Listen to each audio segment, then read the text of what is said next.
Alright, so I've written this out just a little clearer. So for k greater than or equal to 2, 1 minus 1 over k squared of your data will lie between k standard deviations of the mean. So k is greater than or equal to 2 because for this to work, k just can't be 1. Because if you actually put k equals 1 in here, you'll see that 0% of your data lies within 1 standard deviation of the mean. And so in that case, it doesn't work. So we start at 2 standard deviations. So let's write that out, starting with 2 standard deviations. So k equal to 2. This is kind of a divider.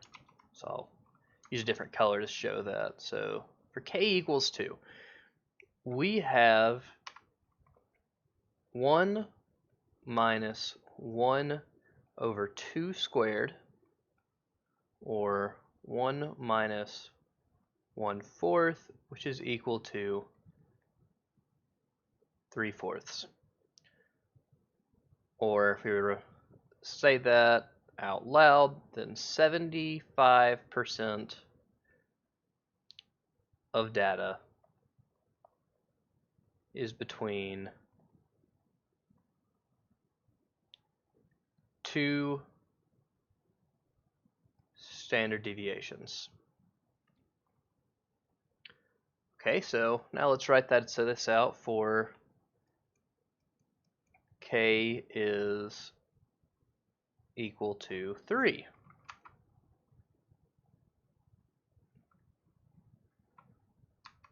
So 1 minus 1 over 3 squared is equal to 1 minus 1 over 9, or 8 over 9, which converts to about 88.9% of data.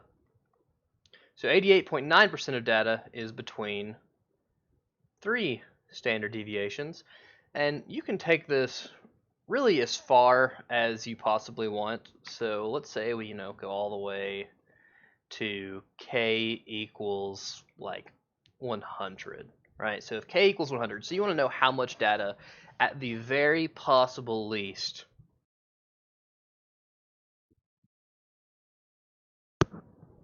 how much data at the very possible least is going to be between 100 standard deviations.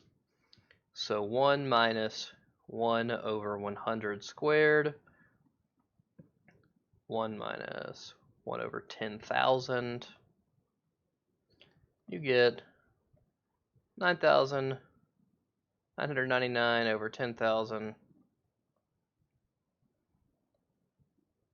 or 99.99% of data. So with the 100 standard deviations, where k is equal to 100, you have 99.99% of your data. And so again, this can continue out forever. But what is this used for? So let's do a couple of examples real quick. So example 1. Let's say that our sample size, which we'll express with n, so our sample size is we sampled 100 different people. 100 different people. And we want to know, after finding a mean of 37 and a standard deviation of 4, that how many people, so let's say we're talking about how many French fries you eat at Burger King, in which case I mean like 1,000. So how many French fries you eat at Burger King, and you found that the mean is 37 with a standard deviation of 4.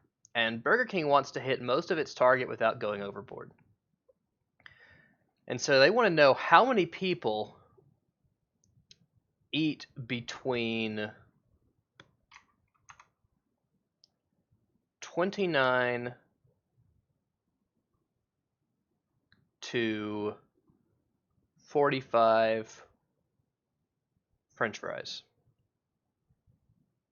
Well, we can figure this out immediately, or at least just using Chebyshev's theorem. But what do these numbers mean? How can we find exactly those values?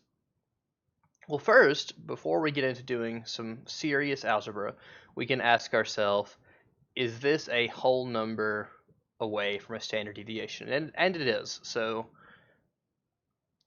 37 minus 29 is equal to 8. And 37 minus 45 is equal to negative 8. And if our standard deviation is 4, so 4, these are both multiplications of 4, and we see immediately that these are both 2 standard deviations away from the mean. Or in one case, one of them is negative, but that doesn't really matter to us. So using Chebyshev's theorem, we know that if something is 2 standard deviations of the mean away, then 75% of our data is at the very least 2 standard deviations. So 75%, then Burger King knows that, so if we multiply this by our 100, that at the very least 75 people will eat this many French fries. So of course there's a lot of other ways that could be expressed. That was just kind of the quick version. But what about the case where, suddenly this number isn't so easy? So we don't have a immediate answer. So it's not just 2 standard deviations. Well, we can do that pretty quickly. So I'm going to get rid of this, or actually we'll just do another video with this example just changed up just a little bit.